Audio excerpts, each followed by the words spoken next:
Ada.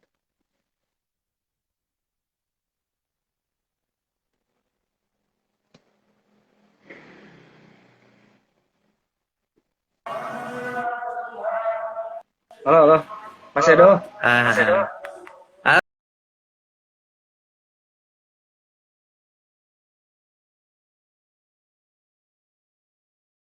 Halo Wildan, Mas Wildan Ada gimana? trouble, Mas. Ada trouble Mas. Apa? Masuk suara saya ya? Masuk, Suara masuk. saya masuk? Bentar. Oke. Masuk tapi Oke. agak bergema ini. Bergema ini. Bentar, Agak bentar. bergema sebentar. Nah, Sebentar.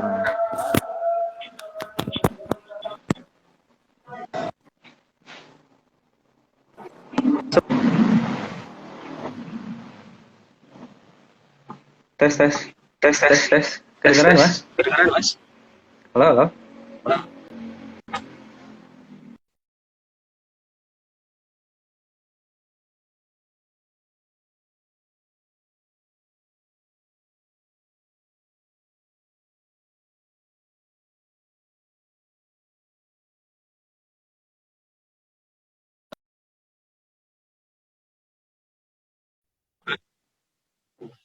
Ini agak trouble. Halo, Mas Edo. Halo, kedengeran, Mas?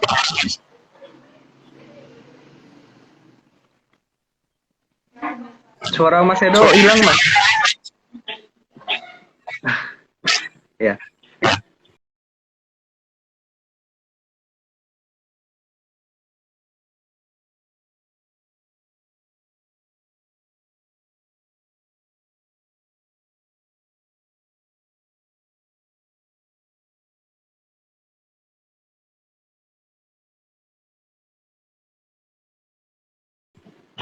Halo, halo. Cek, suara saya dengar? Oke. Tes, tes, tes. Cek, suara saya dengar, Wildan? Udah terdengar ya, Mas? Mas.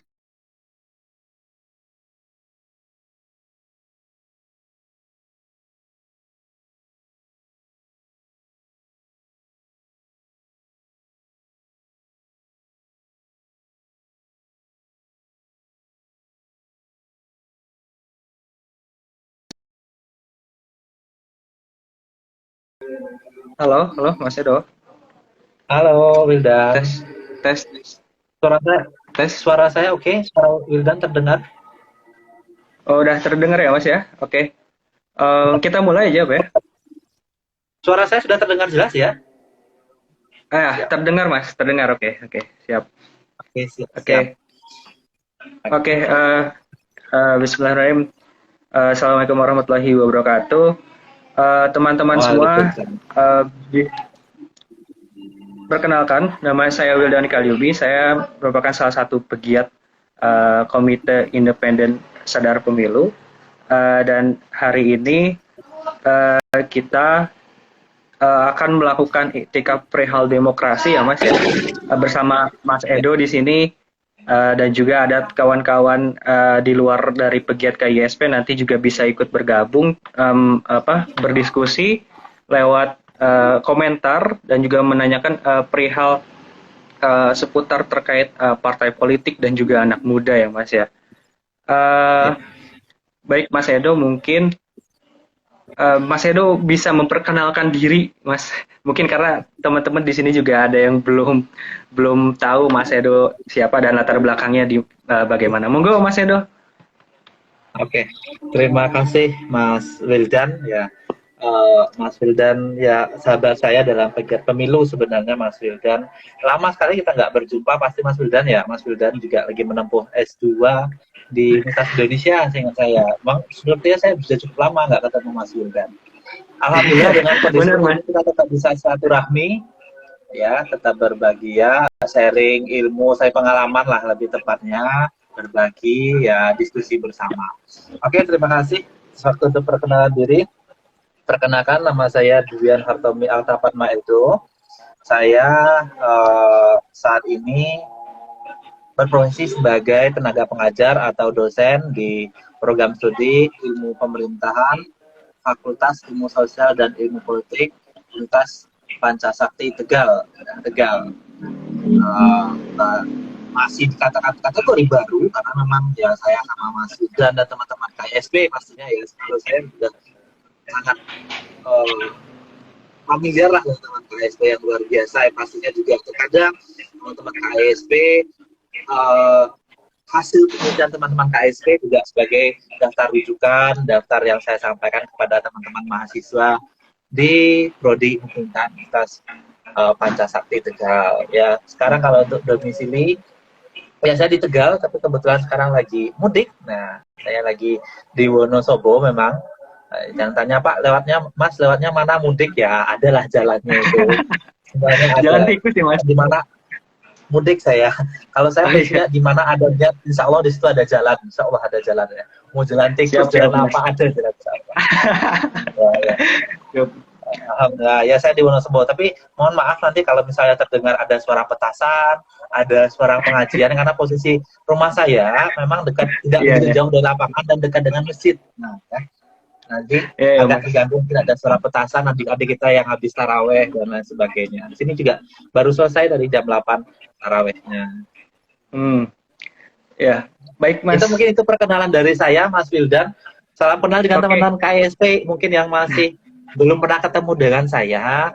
Insya Allah kalau ketemu di saat tatap muka, kalau nyebut KSP saya pasti tahu insya Allah. Dan teman-teman juga ada dari Prodi, kemudian mahasiswa saya juga ada, sepertinya ini ada Mas Sultan, Mbak Cynthia tadi dan lain sebagainya. Selamat bergabung. Ya, saya kembalikan kepada Mas Wildan. Oke.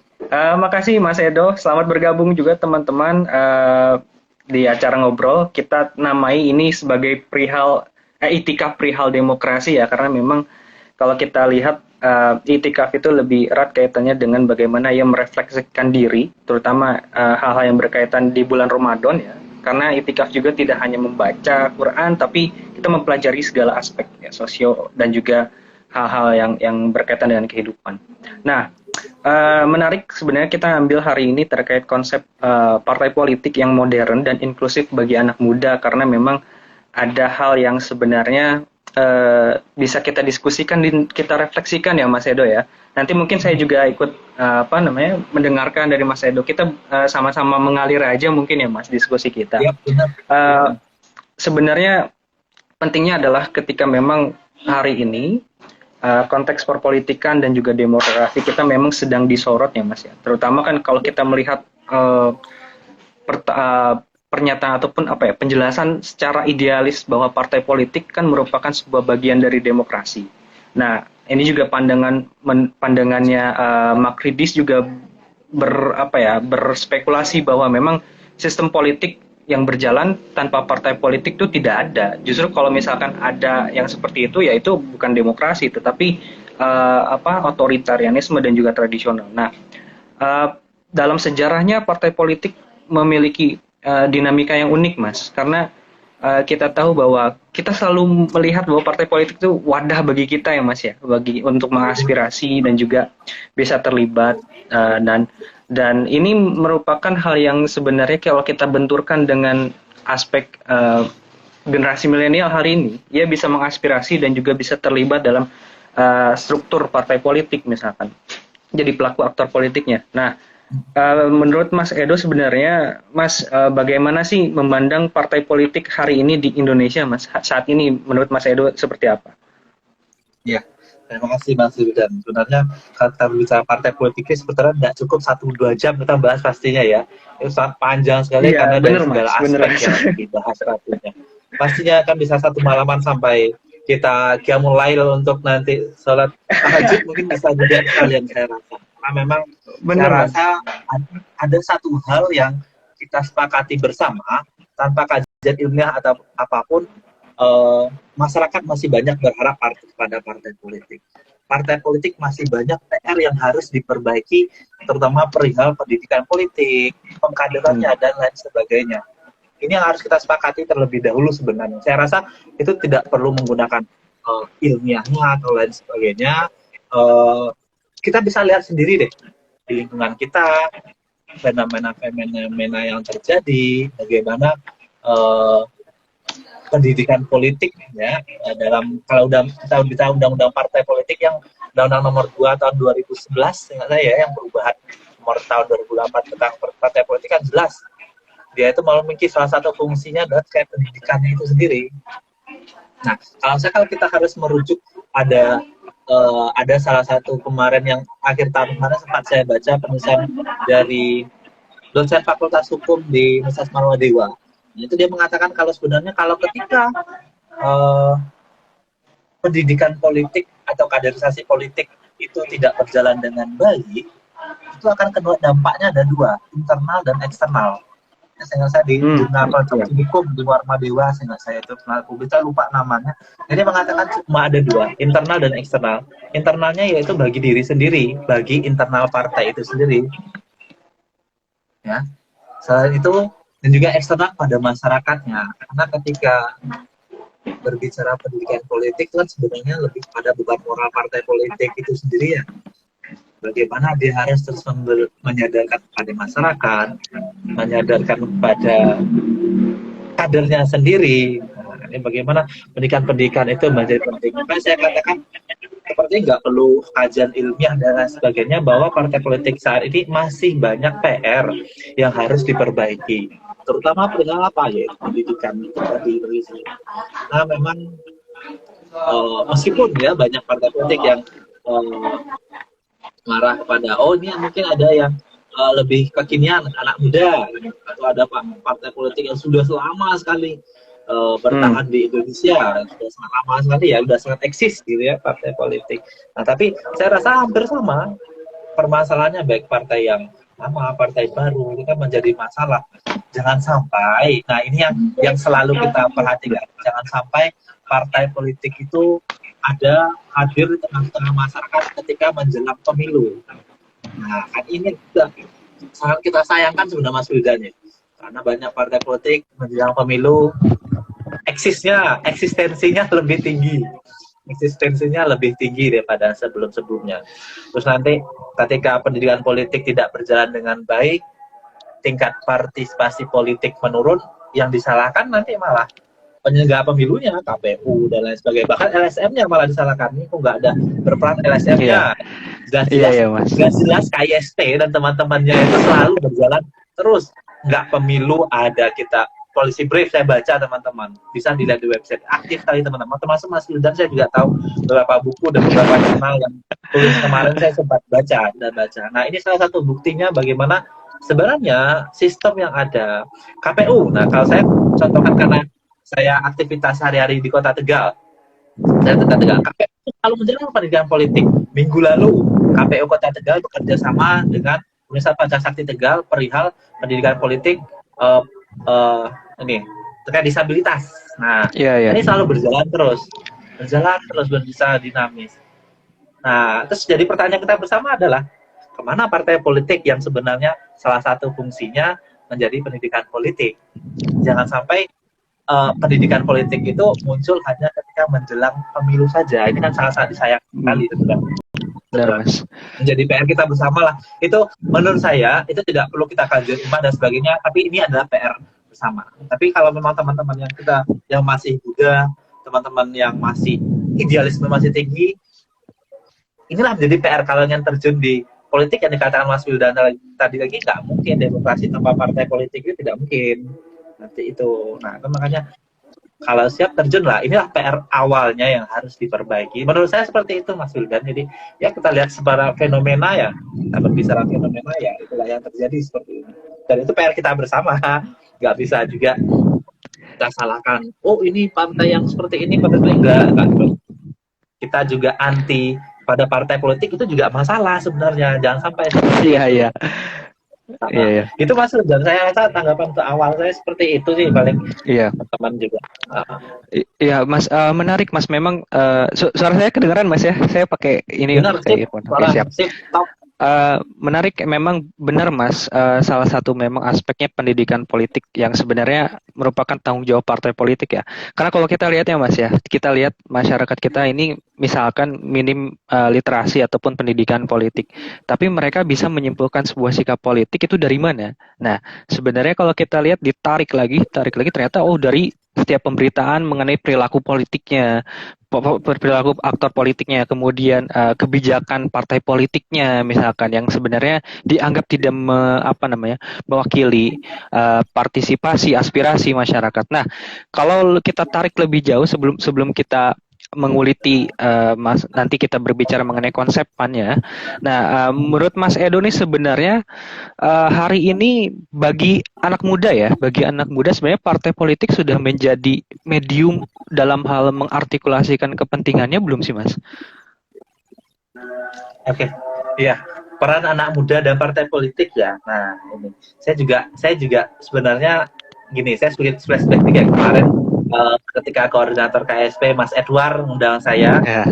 Mas bisa ngobrol bahasa ini nggak? Saya jadi ingat, saya tuh jadi ada sebenarnya penelitian yang tertunda perihal keikutsertaan anak muda pada caleg Iya, ya. 2019. Ketika itu gini, saya melakukan penelitian tahun lalu tapi belum selesai karena pandemi. Kita ngerti sendiri kota Tegal itu terkenal ketika itu lockdown total, benar-benar lockdown. Dan saya juga terbatas ketika itu.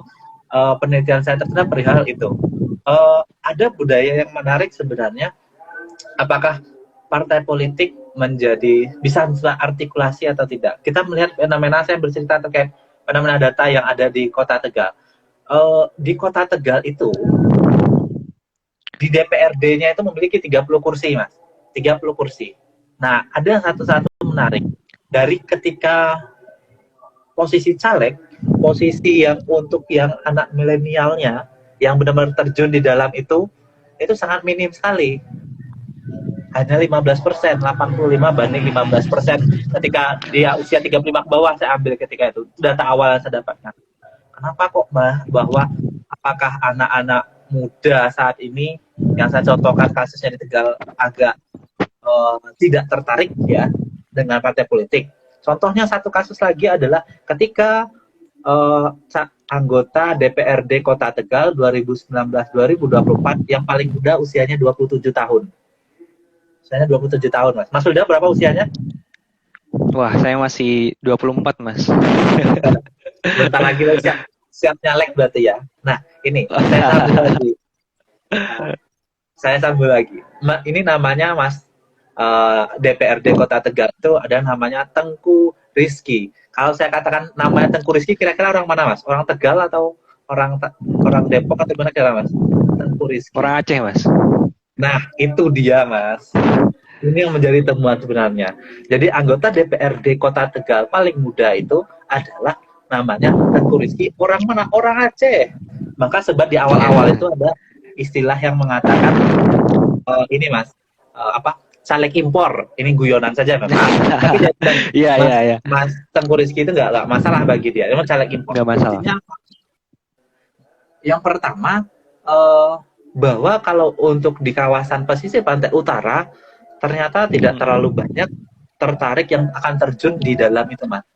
Nah, ini yang saya menjadi pertanyaan dalam penelitian, hipotesis penelitian saya yang belum selesai tersebut, apakah ketidakikutsertaan tersebut karena memang anak mudanya yang antipati, ataukah tidak ada ruang untuk anak mudanya perihal Kota Tegal. Saya mencontohkan Kota Tegal saja, karena ini memang real. Iya. Malah ada yang 23 tahun itu malah impor, dia mengatakan caleg impor, memang bukan asli Kota Tegal, dengan Aceh ya, orangnya Aceh. Nah, ini apakah sebenarnya sudah dikatakan cukup artikulasi? Benar secara seutuhnya belum, Mas. Masih banyak partai-partai politik yang tidak membuka ruang atau tempat bagi anak-anak muda yang kreatif itu sendiri. Bagi saya seperti benar, itu. Kenapa? Sebenarnya sebenarnya kemampuan anak muda sekarang lebih banyak berkembang di iptek. Nah, ini penggunaan teknologi. Nah, namun penggunaan yang sampai saat sekarang ini masalah mulai kampanye, masalah model branding partai itu kan masih banyak yang konvensional modelnya. Selamat, Benar-benar pakai Mas, ada benar-benar. slogan-slogan dan lain sebagainya, menunjukkan kewibawaannya dan lain sebagainya lah. Sedangkan anak-anak muda sekarang sebenarnya lebih kreatif, lebih Benar Mas. imajinasinya lebih tinggi dan bisa dia Melek teknologi ya. mengaktualisasikan. Ya benar Mas. Ini tidak Hmm. bisa dipungkiri kalau bermain teknologi, Bu itu apa itu kita udah tidak bisa dipungkiri. Makanya hal sampai saat sekarang bagi saya belum cukup. Kenapa? Ini kalau untuk di pesisir pantai utara, saya mengatakan masih belum ketemunya kecocokan. Yang satu partai politiknya belum memberikan wadah yang pas, yang anak mudanya satunya Benar-benar. belum begitu tinggi ketertarikan dalam partai politik. Ini yang menjadi benturan yang apa? Ini masih pendalaman dalam penelitian. Saya ingat sama ketika Mas Irwan mengatakan, Mas perihal ini ya, oh iya saya beringat, saya punya data setengah data untuk yang bisa kita bahas. Bagaimana bahwa partai politik saat ini akan lebih baik terbuka untuk anak muda. Tidak hanya partai Benar-benar. politik yang menjagokan, kan ada partai politik yang menjargonkan anak muda banget gitu ya. Ada yang partai Iya, politik iya. ya, yang milenial banget gitu. Nah, dan lain sebagainya inovasi-inovasinya. Jangan sampai anak mudanya berkerumun di satu partai tersebut. Nah, ini sehingga untuk partai yang lain tidak dinamis.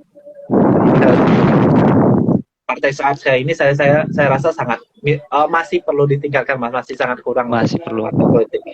Memang ya, ketika sebenarnya ini kan saling kait mengait ya. Ketika wadah ada, ketertarikan ada, bersatulah mereka. Ketika anak muda ya, wadahnya sudah ada, ketertarikan ada, bisa bersatu di gabungan. Nah, kalau untuk kasus pesisir pantai utara masih tolak-tolak, negatif sama negatif sih, jadi agak masih susah kita untuk banyak penggerak-penggerak pemuda. Tapi kalau untuk komunitas-komunitas banyak sekali. Ada seperti pegiat KSP, Mas. Virus Arta. Ya, salah satu. Iya, virus. LSM yang bikin student ID apa ya? Student ID dan juga Tegal Membaca. Student. Nah, dan lain sebagainya itu. Ya, Tegal Student ya, sorry.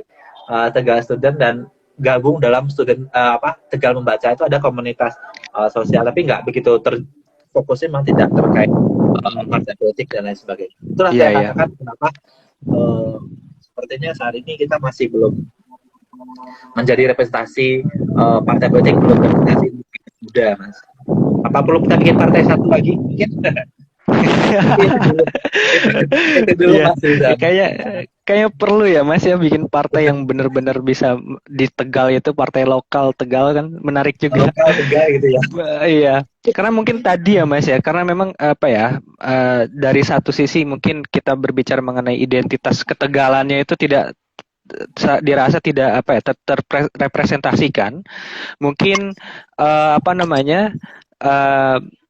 di tengah minimnya cuma beberapa orang anak muda yang masuk jadi representasi DPRD, itu menjadi kelemahan di Kota Tegal mungkin. Dan ini juga sejalan dengan survei yang ada pada lembaga survei indikator. Burhanuddin Muhtadi juga menjelaskan bahwasanya 64,7% parpol dan politisi itu tidak mewakili aspirasi anak muda. Jadi memang di satu sisi tidak adanya representasi anak muda, di satu sisi juga itu berimplikasi pada tidak adanya aspirasi yang terwakilkan ya Mas ya. Dan ini contohnya adalah Kota Tegal itu mungkin. Mungkin teman-teman yang mau bertanya silahkan ditulis di kolom komentar, punya pendapat lain ataupun mau bertanya kepada Mas Edo, nanti bisa saya sampaikan. Menarik mungkin Mas, kita lanjut ya Mas ya. Artinya bahwasanya kalau kita melihat dari fenomena tersebut, kita tarik ke dalam lagi, apakah memang hari ini secara kelembagaan ya Mas ya, di Tegal sendiri khususnya, apakah memang partai politik itu sudah melibatkan anak muda tidak hanya dari secara jargon-jargon kampanye yang yang milenial, tetapi memang dilibatkan secara pengambilan keputusan dan sebagainya. Apakah memang hal yang demikian sudah terlaksanakan Mas di partai politik kita? Oke, terima kasih Mas Wildan.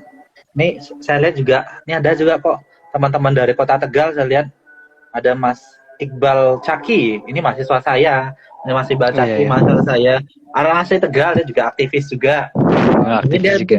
kalau ingin bertanya juga boleh kita dalami lebih dalam, Iya, atau mau iya, kita iya. riset bersama Mas Iqbal Caki itu, ya mahasiswa saya. Monggo, monggo.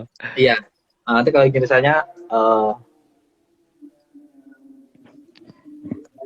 sebentar. Oke. Iya. Di Kota Tegal sendiri ya, bagaimana anak muda yang masih eh, ikut terlibat dalam pengambilan keputusan dan lain sebagainya. Sebenarnya kalau dikatakan untuk Kota Tegal sendiri masih ada budaya yang berbeda.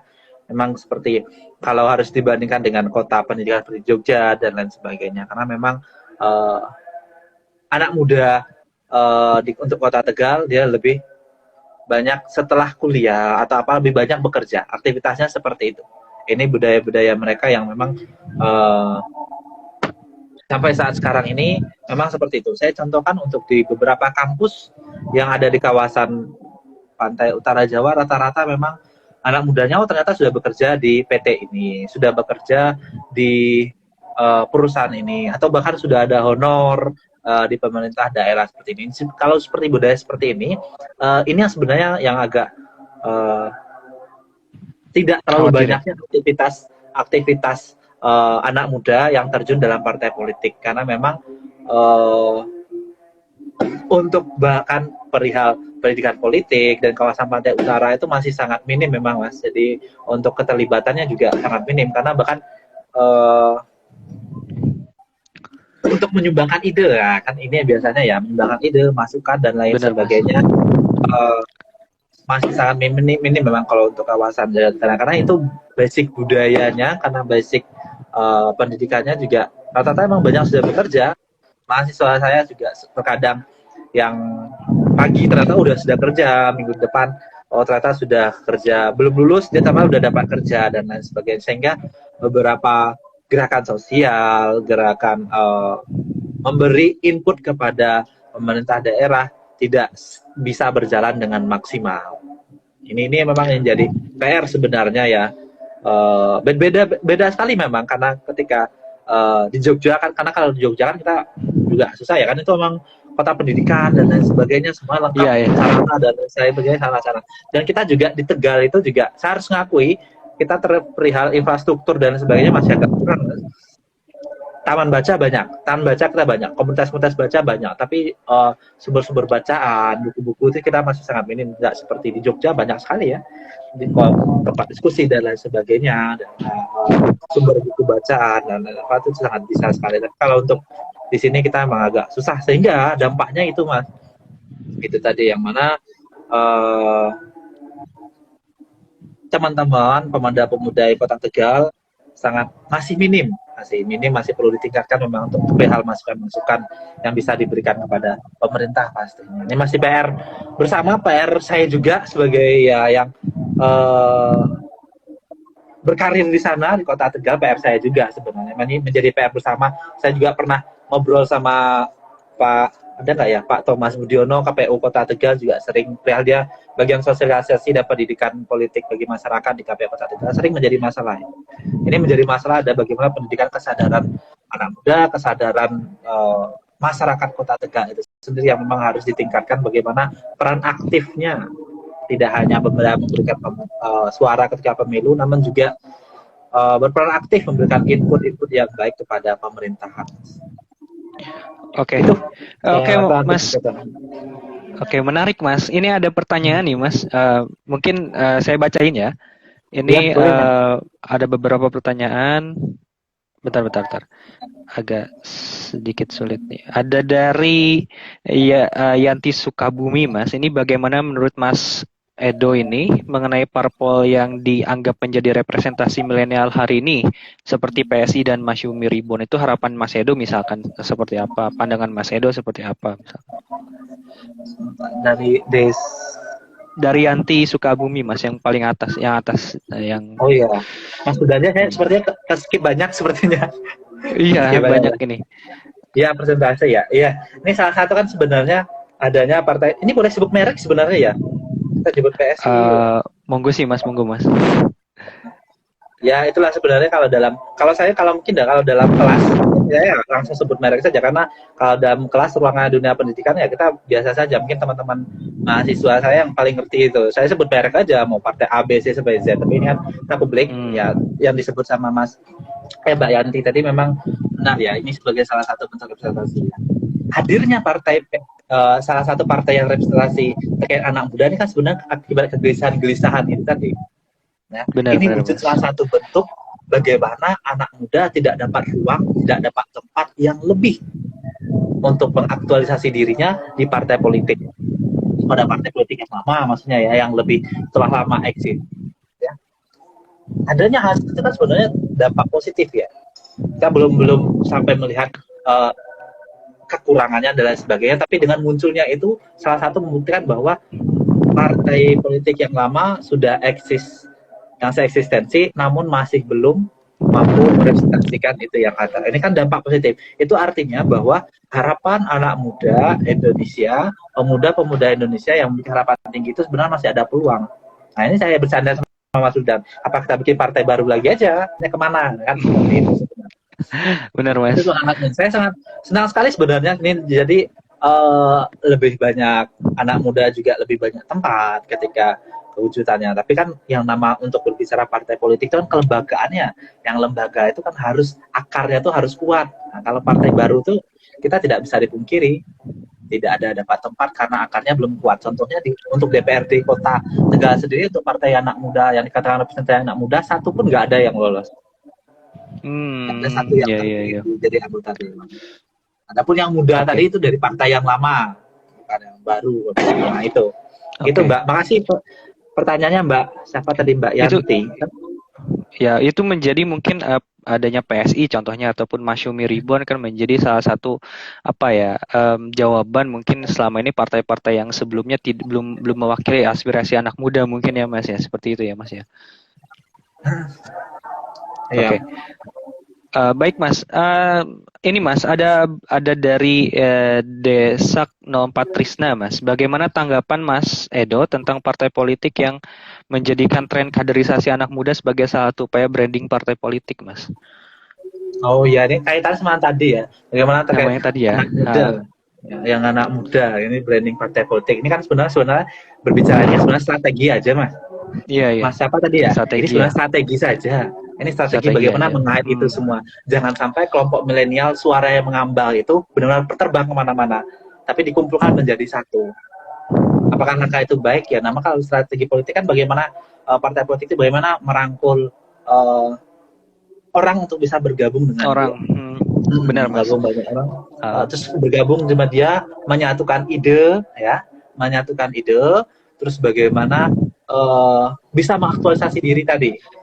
Bisa benar-benar representasi. Benar Mas, benar.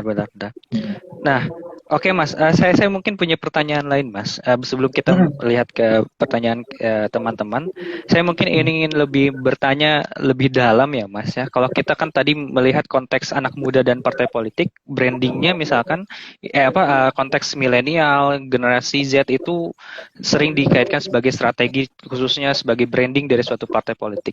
Tapi sebenarnya Mas, bagaimana sih sebenarnya demokratisasi internal partai politik yang seharusnya dijalankan oleh parpol itu sendiri yang sebenarnya bisa dianggap ramah bagi anak muda. Anak muda itu tidak hanya dijadikan sebagai jargon tok misalkan ataupun dijadikan sebagai branding tok misalkan. Bagaimana Mas menurut Mas Edo? Oh iya, makasih Mas Wildan. Ya kalau kita bicara demokrasi di internal sendiri ya itu memang harus mau nggak mau kita harus melakukan suatu inovasi, suatu perubahan mungkin yang benar. Dikatakan perihal partai politik modernnya itu sebenarnya kalau bagi saya perihal partai politik modern itu adalah bagaimana partai politik saat ini mampu melakukan suatu perubahan, ya, melakukan perubahan yang baru, tidak berada pada zona nyaman saja. Kita tidak bisa pungkiri pengurus partai politik sudah senang dengan zona nyaman saat sekarang ini. Melakukan suatu inovasi itu perubahan, itu berarti kita menggeser zona nyaman sekarang, pindah ke zona satu lagi. Dan itu tidak mudah, dan itu butuh penyesuaian, dan tidak semua orang yang pengen penyesuaian itu terjadi. Nah ini, terus bagaimana kita berbicara partai politik modern, dan bagaimana demokratisasi. perihal partai politik. Sebenarnya yang perlu ditingkatkan yang saya katakan awal itu perihal pendidikan.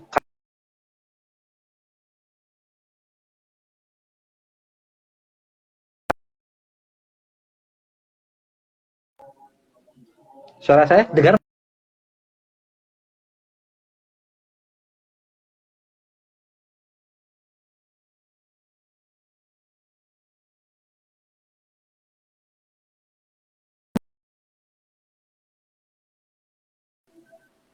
Tes Suara Mas.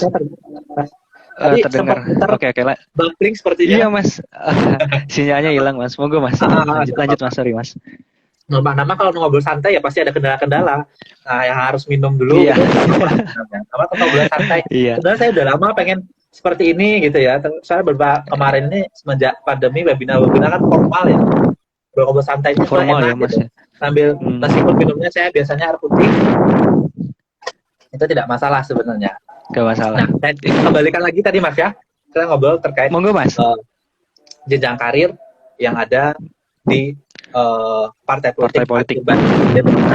Demokratisasi itu sendiri. Bagaimana bahwa sebenarnya partai politik itu mau nggak mau harus berbenah. Bagaimana untuk mewujudkan karir yang jelas. Kenapa partai politik tidak mau belajar? Oh, karir itu harus mulai dari yang awal, atau saya mengistilahkannya gini ya. Oh, kalau kader-kader baru, anak muda masuk di kelompok pemula, tingkat selanjutnya madya, atau yang utama. Nah, sehingga kalau ketika itu dibuat jenjang-jenjang karir yang jelas itu, ini kan sebuah proses. Anak muda bisa belajar. Ya. Tidak semua. Kalau saat sekarang ini kita nggak bisa pungkiri ketokohan yang ada dalam partai politik itu menjadi hal yang utama. Iya, menjadi anggota dewan. Kita yang masuk partai politik yang pertama kali itu, paling kita ya kalau kita nggak punya ketokohan yang kuat, tidak punya figur yang tepat yang di sana itu ya menjadi apa kita tim kampanye palingnya kan tidak baiknya di sana. Tapi kalau ketika dalam partai politik itu mampu mewujudkan sebagaimana organisasi profesional gitu ya, atau organisasi profesional yang jelas jenjang karirnya sehingga kepakarannya terlihat Mas. Nah ini yang mungkin ada beberapa pakar pasti tidak akan setuju. Saya mengatakan jenjang kepakaran itu menjadi sangat penting oleh kader partai politik. Benar, kenapa? Mas. Ketika jenjang kepakaran itu jelas, sudah terlihat potensi anak muda yang masih pemula tapi dia pakar dalam dunia IT. Jelas. Kita tidak perlu ketika kampanye, kita tidak perlu menyewa konsultan IT lagi dalam kampanye. Pertama. Yang kedua, nah ini kan makanya saya katakan kayaknya orang konsultan nggak terima hal seperti ini, saya rasa bilang ke konsultannya hal seperti ini. Tapi nggak apa-apa, berhubung ada mahasiswa saya katakan aja di sini. Nah, nggak masalah karena bagi pendidikan juga bagi mahasiswa ya. Kedua, perihal ada mereka yang sudah masuknya level madya atau utama, namun sudah matang sekali dengan pengalaman sehingga strategi kampanye sudah sangat khatam. Itu ada pendidikan di internal ya. Sehingga ketika mau ada kampanye lagi kita nggak perlu menyewa tim ahli dan lain sebagainya dan tidak yang lain-lain konsultan ini dan konsultan itu. Saat itu kita bisa memangkas ini sebenarnya. Nah, tapi kan menjadi permasalahan nanti apakah mau kan ini apakah mau merubah sesuatu hal yang baru. Ini sama saja seperti ketika saya contohkan dalam dunia pendidikan non partai politik dan sebagainya. Ketika sebelum pandemi sebenarnya kampus-kampus luar sudah terbiasa dengan pembelajaran learning management system LMS-nya, management sistemnya, pembelajarannya. Ternyata datang pandemi, mau nggak mau kita harus ikutin semuanya. Yang lama-lama pasti nggak kelabakan pastinya. Ini kalau kita konteks partai politik pasti seperti itu. Para aktor-aktor yang lama pasti mungkin merasa terancam gitu ya. Iya Mas, benar. Kalau jenjang karir atau kepakarannya jelas dalam internal itu sendiri, dididik secara internal, saya rasa tidak akan ada lagi istilah-istilah ini tadi yang kita ngobrolkan di awal, caleg impor gitu ya. Caleg impor. Meskipun kapasitasnya bagus, saya tahu Mas Tengku Rizky tersebut kapasitasnya bagus. Dia karena memang sebelumnya dia di konsultan salah satu terbesar sepeda motor, konsultan publik audit sepeda motor terbesar di Indonesia. Kapasitasnya bagus, tapi kan sangat disayangkan sekali ya teman-teman yang pemuda Kota Tegal malah diambil jatahnya sama yang lain. Ini kalau ada teman-teman masih yang masih bergabung orang Kota Tegal masih Bansaki masih enggak ya?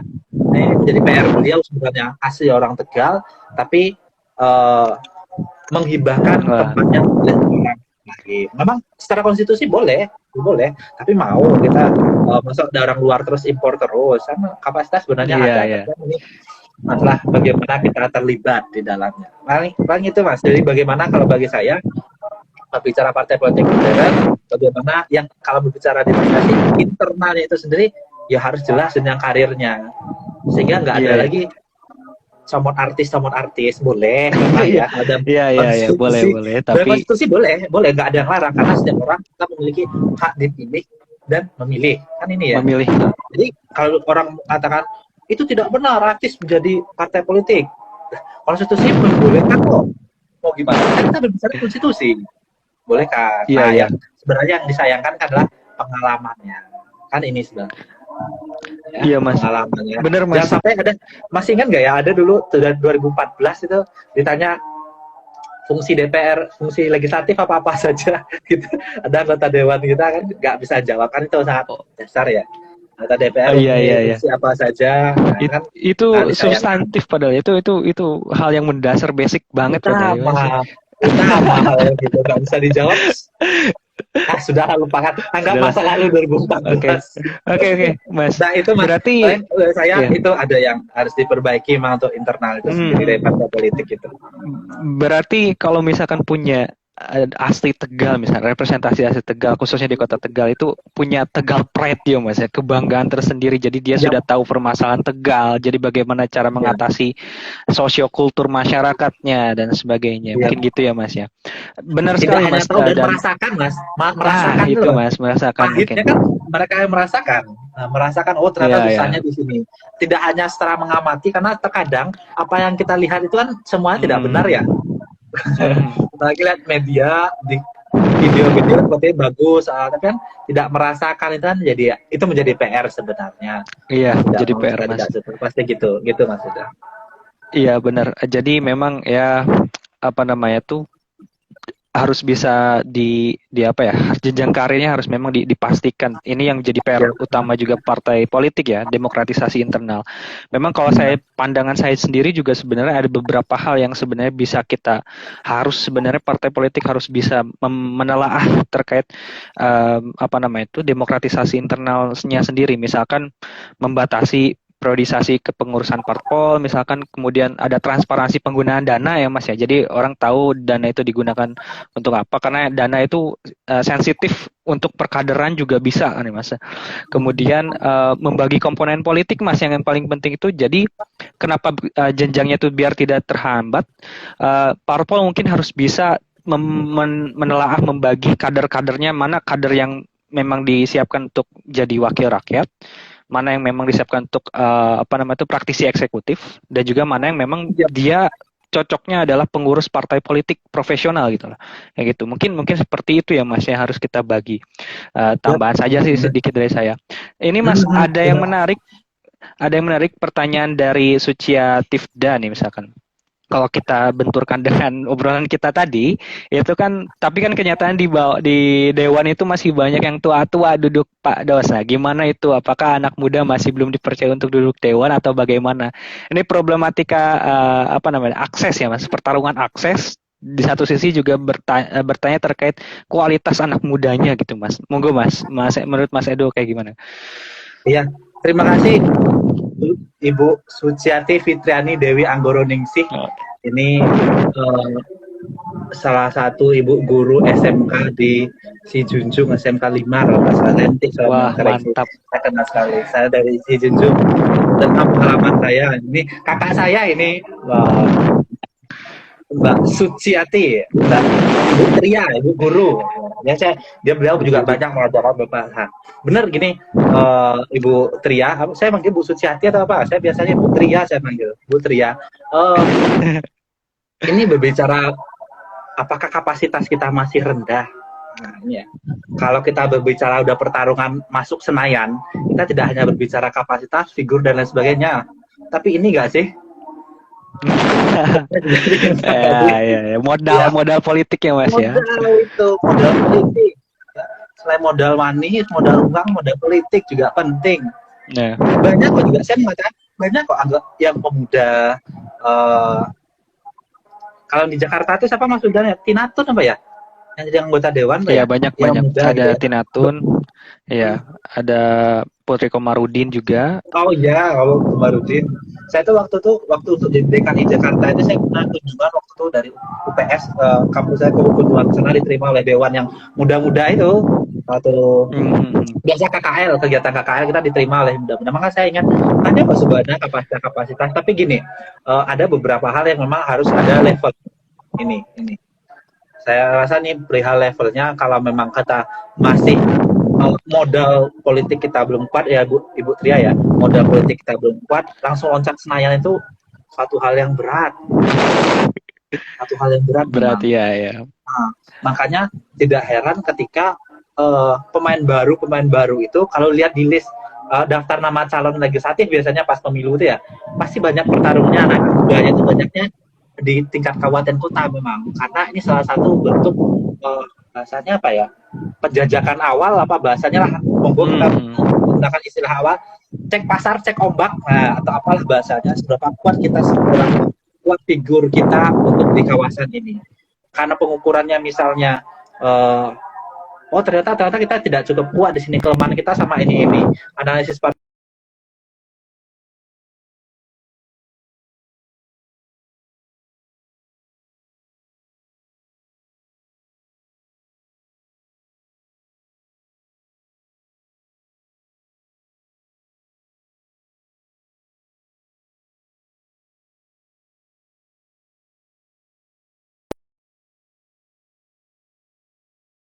juga ketika pemilu saja apa namanya ketika serangan fajar saja tapi kan kita masalah kampanye kata kita di tingkat DPR RI Senayan sana kan kita harus butuh modal mobilisasi dari kabupaten satu kabupaten lainnya kita Ya, kampanye ya. dan lain-lainnya ketemu dan lain sebagainya itu modal sekali memang kita tidak hanya berbicara oh enggak kok kalau mau jadi anggota dewan yang penting serangan fajar kalau saya mungkin itu dia salah satu tapi tidak seutuhnya serangan fajar atau apa gitu uh, bisa langsung pasti jadi itu juga nggak seutuhnya tetap melakukan strategi kampanye dan lain Hmm. sebagainya Iya, pastinya iya. banyak sekali Bener. upaya-upaya yang dilakukan banyak sekali upaya-upaya yang bisa kita lakukan tadi saya sempat melihat tadi ada Mbak Insana ini teman saya waktu S2 di UMY ketika itu dia nyalek di Sulawesi Tenggara di provinsi tapi sepertinya belum jadi belum rezekinya Belum Mbak rezeki ya. Insana tadi ada belum tadi makanya saya lihat kok ada Mbak Insana mungkin dia bisa berbagi sharing atau apa di Iya pada ya. ini soalnya menarik Boleh sebenarnya mungkin soalnya menarik.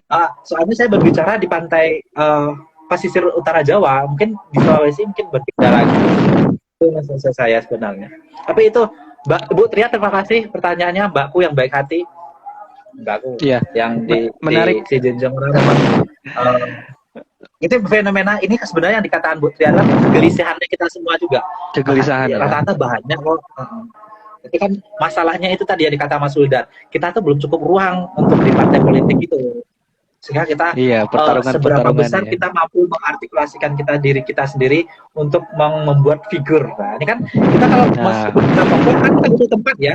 Ini nggak bisa dipungkiri, kita butuh panggung. Nggak bisa kita cuma di diam kamar, tapi kita punya ide, tapi diam diri di kamar tuh nggak bisa.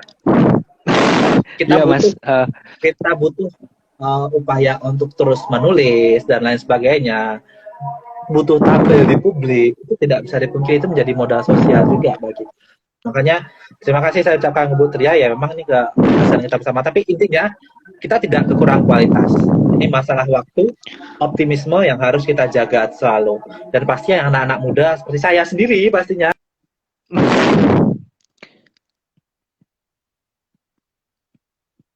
Waduh, sinyalnya jelek.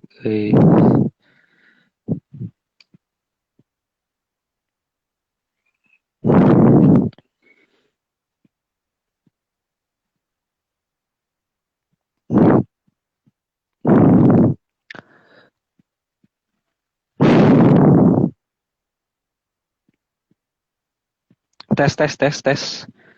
Mas Edo. Oh, Mas Edo terlempar. Eh, saya coba undang lagi Mas Edo.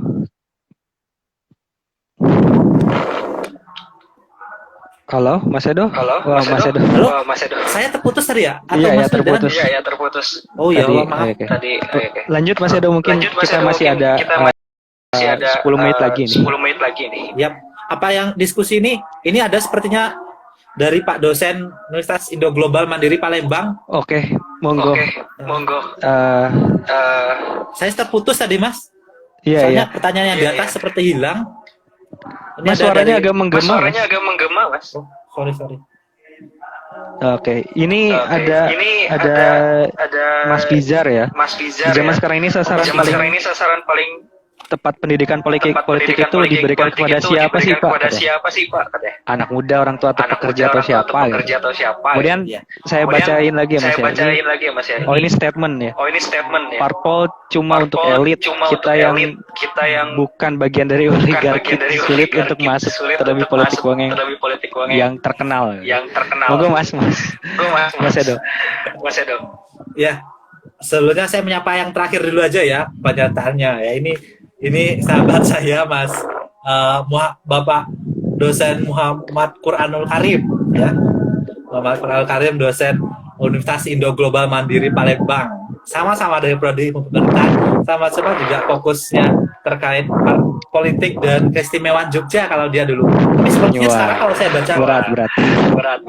kalau sekarang saya baca karya-karya ilmiahnya aktif menulis tapi agak jarang terkait politik sepertinya, kecuali kemarin yang perihal DPRD yang di Kota Palembang. Saya mengikutin kalau Pak Quranul Karim. Selamat malam sahabat saya Pak Quranul Karim ya, semoga sehat selalu di Palembang. Oke, itu sapaan saya untuk Pak Quranul Karim. Terima kasih pernyataannya ya. Pak Quranul Karim sangat idealis sekali. Dah itu saya jawabnya memang dia sangat top sekali, dosen yang sangat top, idealis sekali, sangat tinggi memang. Nah, oke. Saya lanjut ke Mas Fijar ya. Terima kasih Mas Fijar. Mas Fijar ini adalah mahasiswa saya yang aktif dan sensitif sekali di dalam kelas perihal politik dan lain sebagainya. Karena dia sempat pernah terlibat sebagai salah satu aktor dan lain sebagainya, tim pemenangan dan lain sebagainya. Ini sebenarnya saya rasa keresahan Mas Fijar, kegundahan Mas Fijar, sebenarnya Pak pendidikan politik buat siapa yang paling tepat itu sebenarnya buat siapa sih? Sebenarnya semuanya tuh harus diberikan, tidak ada elemen-elemen pembatas-pembatas. Oh ini harus porsinya lebih banyak anak muda, oh ini adalah porsinya orang tua, oh ini adalah pekerja. Karena pada dalam konstitusi itu setiap warga negara, ini berbicaranya, setiap warga negara harus mendapatkan pendidikan politik yang cukup agar dia memiliki kesadaran akan perannya dalam kehidupan berbangsa dan bernegara itu sendiri. Jadi kalau untuk berbicara mana yang paling tepat sasarannya, semuanya memang tepat Mas Fijar. Tapi kalau untuk caranya, nah ini yang perlu yang dirubah. Pendekatannya berbeda ketika kita memberikan pendidikan politik kepada anak muda, berbeda kita memberikan pendidikan politik kepada yang pekerja, berbeda juga kita memberikan pendidikan politik kepada yang dewasa. Nah ini saya katakan ini lebih kepada mungkin perumusan bagaimana strateginya Mas Fijar. Kalau dikatakan yang paling tepat semuanya Mas, jangan sampai nanti kita agak menyisihkan gitu salah satu elemen atau kelompok tua tidak usah diberi pendidikan politik karena memang sudah lebih paham, tidak seperti itu juga. Tapi kan pendidikan politik itu kan sebenarnya yang nama pendidikan itu bukan dilakukan ketika, ini salah satu kata, bukan dilakukan ketika menjelang pemilu saja.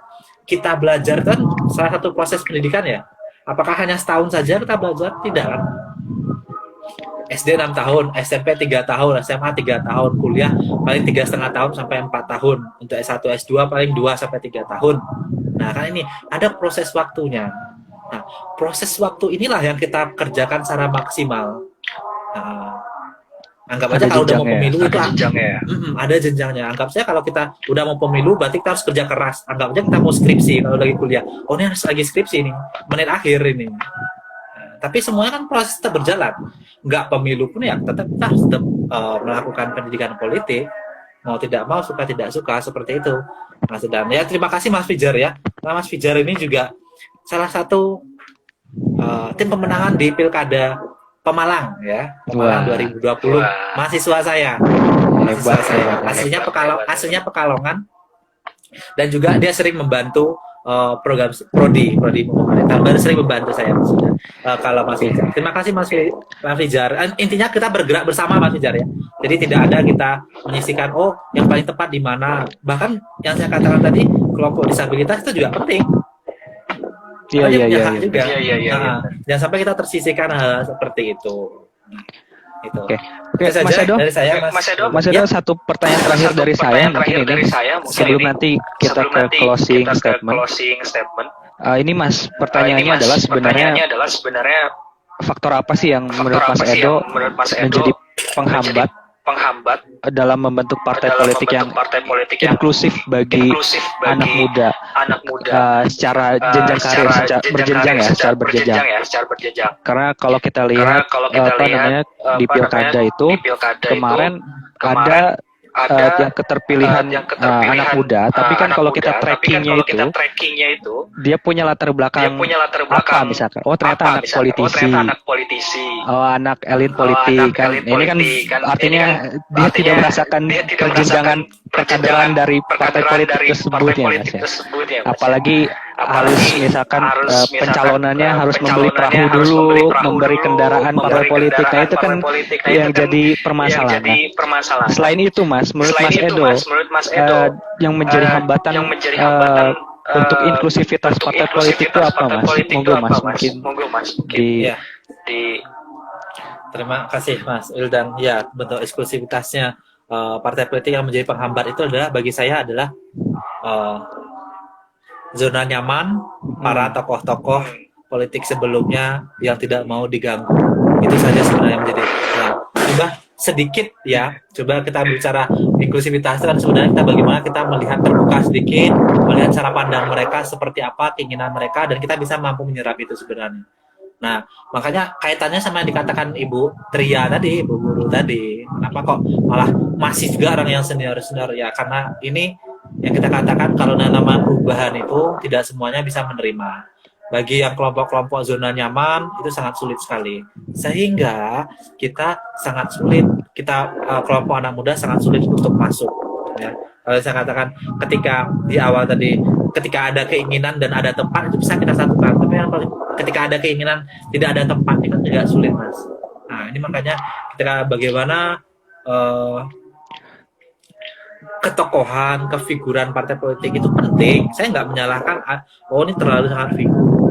Sehingga dampaknya apa? Ketika terjadinya ketokohan sangat kuat dalam satu partai politik, terjadilah yang dikatakan Mas Wildan itu tadi.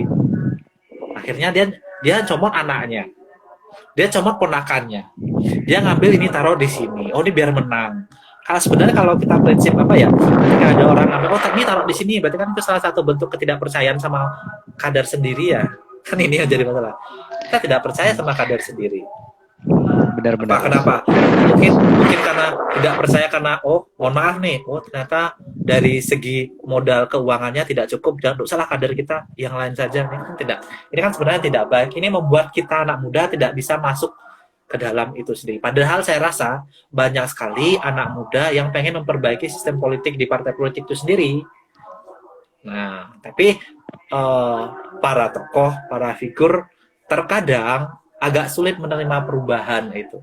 Agak sulit menerima orang baru dengan gagasan baru yang sangat progresif. Kan biasanya gini ya. Jangan ada lagi berbicara, kalau mau menang pemilu pokoknya banyak uang. Nah, itu udah itu jalannya salah, itu menurut saya udah harus banyak duit dulu baru bisa apa, kayak yang dikatakan Mas Wildan, kalau beli perahu dulu, ini udah salahnya di sana Mas demokrasi. Yang dikatakan Mas Wildan benar, saya sepakat ya, jangan sampai terjadi seperti itulah. Dikasih ruang, kalau saya ruang. Toh juga partai politik itu kan dari tingkat nasional sampai cabang, sampai tingkat daerah, cabang atau bukan ranting dan sebagainya, bahasanya tiap-tiap partai kan ada. Kasih ruang tempat bagi anak-anak muda berkreasi yang benar-benar mau terjun ya, mau terjun. Jangan sampai merasa nanti malah kalau anak muda terjun tempat saya tergeser. Ini kan Iya, iya. Iya, Ya, kan itu saya katakan zona nyaman itu kan, aduh. Kepentingan Jadi kata Mas ini Wildan ya. tadi harus jelas regenerasinya Mas ya, berapa tahun misalnya atau berapa kepengurusannya harus jelas gitu. Itu benar, harus jelas. Oh, pengkaderannya harus jelas. Oh, ini udah tingkat nih. Oh, ya udah pindah di tingkat provinsi, ngurus provinsi lagi. Oh, atau DPP mungkin di tingkat pusat dan lain sebagainya. Kan dia akhirnya Oke. jelas. Jadi kita mau masuk udah tahu apa bekal yang kita perlukan.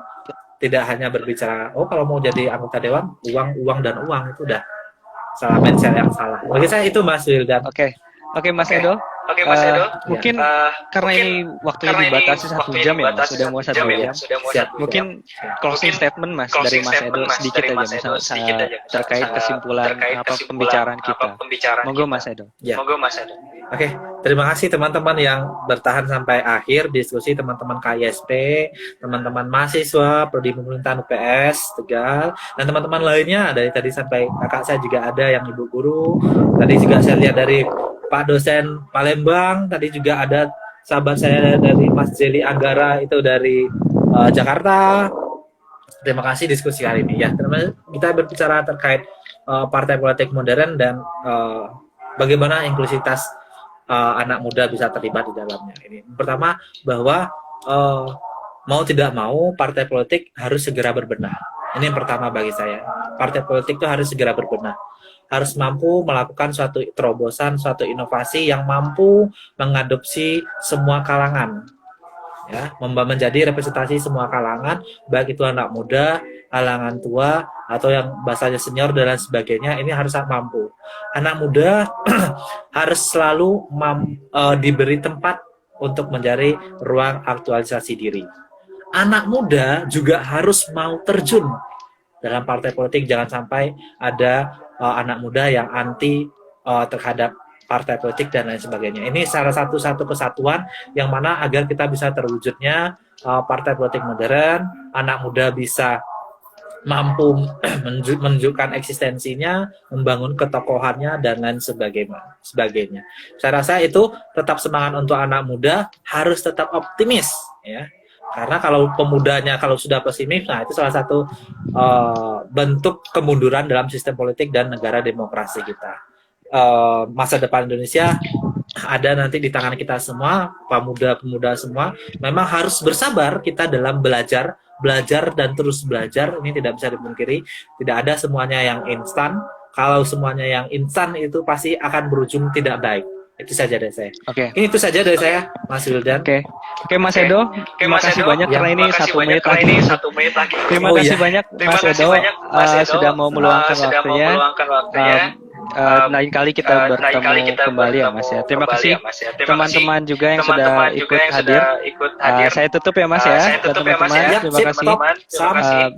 Assalamualaikum warahmatullahi wabarakatuh. Waalaikumsalam warahmatullahi wabarakatuh.